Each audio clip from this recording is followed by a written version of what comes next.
What's going on, everyone, and welcome back to Offbeat Motors. So one of the reasons I started this channel a couple of years ago is because I have a love affair of oddball 80s cars. The 80s was a weird time and in the auto industry, coming out of the oil embargoes of the 70s and big engines being choked down with horsepower due to emissions control systems and whatnot. Car companies decided to start downsizing not only their cars but their engines also.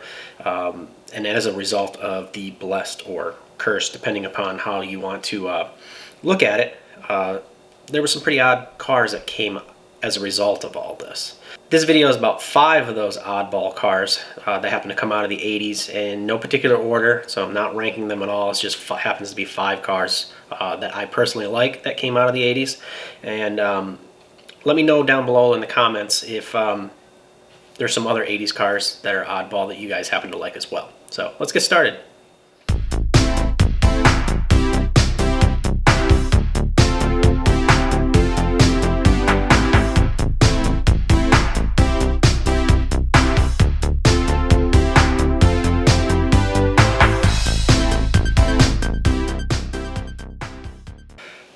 First up, we have the AMC Eagle. The AMC Eagle was produced between 1980 and 1987, and these bad boys were crossovers before the term crossover was even a thing. They pretty much, I guess you could say, invented the term crossover, and it's because of their ride height. They rode higher than most vehicles, and they came 4-wheel drive. They were available in a 4-door wagon, 2-door coupe, and a 4-door sedan. So you had a wide array of vehicles to choose from for body styles. Now, there was also even a convertible option that was built off of the 2-door that was offered through select AMC dealers. These cars started out as coupes, and they were sent to Griffith in Fort Lauderdale. So they were licensed by AMC to take the coupes and turn them into convertibles. So it was a pretty cool car.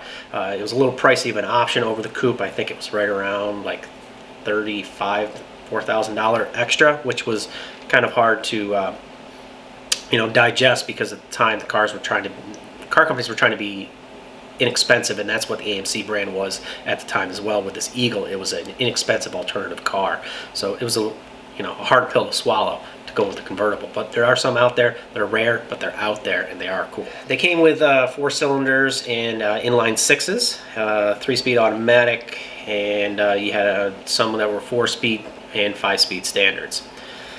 Personally, I think if I was to get one, I would definitely try to find one of the convertibles, if at all possible. If not, I'd probably go with a wagon. The wagons and the sedans, there are some coupes out there as well you can find, but you can find them out there for sale. There's not a ton of them. When I was looking around, I didn't really find that many of them, but there was a couple, and they're ranging anywhere from $5 grand for one that needs some work, all the way up to $15 grand for a pristine model that you could just get in and start driving. May not have to do anything to for a while. The next vehicle on my list is the 1988-1989 Mazda 323 GTX. This was a pretty unique little car, especially coming from the Mazda camp. And if you don't know what this car was, kind of be in for a surprise if you lined up against it. This little hot hatch packed a 1.6 liter 16-valve turbo 4-cylinder. It pumped out a respectable 132 horsepower, 136 foot-pounds of torque, and the best thing is that it was routed to all 4 wheels. And not only was it routed to all 4 wheels, but there was a button on the dash to activate the center locking differential.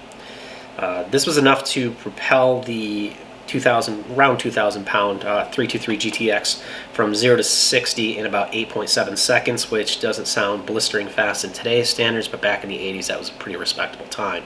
And it was able to reach a top speed of about 120 miles per hour. Now, if you wanted to experience all this 80s greatness, the 323 GTX was offered with an optional digital dash that was display your turbocharger speed, which was pretty unique and cool at the time. If you think you'd be interested in purchasing a 323 GTX, good luck.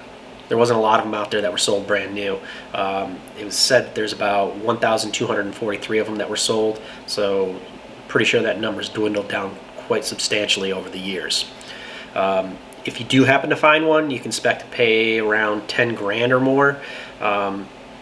for a good example, and probably around 4 to 5K for one that really needs some work. The third car on my list is the oddball from the Subaru camp. It's the 85 to 91 Subaru XT Turbo 4-wheel drive. This was the precursor to the 90s oddball Subaru, the SVX, so this came before that, and it ended up morphing into the SVX once it got into the 90s. But I would go with the XT because it's even rarer, harder to find, and it was just freaking cool all around. Once you got inside the car, it was kind of like stepping into a cockpit of an aircraft, and it had these gauges, or not the gauges, but the these pods that were all the buttons and controls for like the heater control, the cruise control, all that stuff was in these pods right there by the steering wheel. Another cool feature was the instrument cluster. When you had the tilting of the steering wheel, the instrument cluster would move along with it to always keep it in your field of view. You know, a lot of times you would tilt the steering wheel and you'd have part of the steering wheel itself that would cut off part of your view. Well, this solved that problem by just moving the whole thing with it. Another thing was the oddball steering wheel. I mean, what's not to love about that? The shifter itself was kind of like a joystick, and it featured buttons on it for the four-wheel drive on demand. The outside was styled for aerodynamics, and it was wedge-shaped. It even featured pop-up headlights because, you know, 1980s. What's an 80s car without some nice, sweet pop-up headlights? On the outside, it also featured a single windshield wiper to do the entire windshield. It was large, kind of like what some of the Mercedes had at the time, and to help with the aerodynamics as well, it had flush-mounted door handles. Now, the XT Turbo cars also got height adjustable suspension, which were normally only found in more expensive luxury cars, but Subaru found a way of being able to include it in the cheaper XT models. So it was pretty sweet having air suspension in that. And just like the Mazda 323 GTX, they're not that easy to find. They're out there, but they're getting rare and rarer as the years go on. Moving on to my fourth pick, that would have to be and it's specifically the 1987 Dodge Shelby Z. Even though this car has the Shelby name, contrary to popular belief, Carroll Shelby was not involved in this car. Dodge simply cut a check to Shelby to use his name on it because they had some dealings in the past, and they just continued to pay him royalties to use the name to help sell the car. Doesn't mean it was a slouch either, though. The 87Z came with Chrysler's new 2.2-liter Turbo 2 engine, which was intercooled, and it was mated to a 5-speed GAT-rag transmission. This bad boy pumped out about 174 horsepower and 200 foot-pounds of torque. Not bad for an 80s Chrysler. Think of the K cars. It was enough to pull the Shelby Z from 0 to 60 in about 7.5 seconds, and it was able to run the quarter mile in about 15.4. They also upgraded the suspension, larger sway bars, larger disc brakes on all four corners, and T-tops. Did I mention it had T-tops? What's not to love about freaking T-tops? Now, Carroll Shelby may not have anything to do with the design of the car, but I don't care. I want one anyways. They can still be found for sale, but if you want a good example, you're going to expect to pay around 10 to 15 grand. You can get cheaper ones that need a lot of work for, you know, around $3,000 to $5,000, but you're going to get what you pay for in this aspect. Now, the fifth and final car on my list, it's the 1981 Chevy Citation. Not just the Chevy Citation, it's the Citation X11. The 81 model year in particular, because the 80 was just a visual upgrade for the X11, and it was 1981 is the one that you really want. And I'm going to get to that in a second, a little more in a second. The 81 model year X11s came with performance, chassis, and cosmetic upgrades over the standard Citation, whereas the 1980 X11 was just a cosmetic upgrade.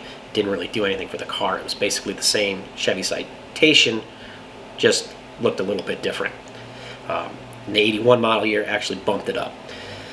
You got a high output version of the 2.8-liter V6. It was carbureted, and you also got dual tip exhaust, and it was enough to bring the horsepower from 115 horsepower and 132 pound-feet of torque up to 135 horsepower and 165 pound-feet of torque. Now, that doesn't sound like much, but the 81 X11 was able to sprint from 0 to 60 in 8.5 seconds. After the 1981 model year, the X11's torque was reduced to 145 foot-pounds due to emissions requirements, and it caused the 0 to 60 time to drop from 8.5 to 9.2 seconds. When you're talking 0 to 60, that's a big drop, and that's why you want to look for the 1981 model year. Maybe a one-off, it's going to be harder to find if they're actually out there, but some have come up for sale and they can be found. On the inside, the X11 didn't really differ that much from the regular version Citation, other than the fact that it got a sport steering wheel and it had its own instrument panel with a full set of engine gauges, and the tachometer would go up to 7,000 RPM. On the outside is where the biggest enhancements were made to the X11. You knew it was an X11 by the huge 14-inch alloy wheels. I say huge because the standard Citation had 13-inch, and 14 inches, 15 inches were pretty big wheel sizes back in the 80s, so they didn't have 20s and 22s like they do nowadays.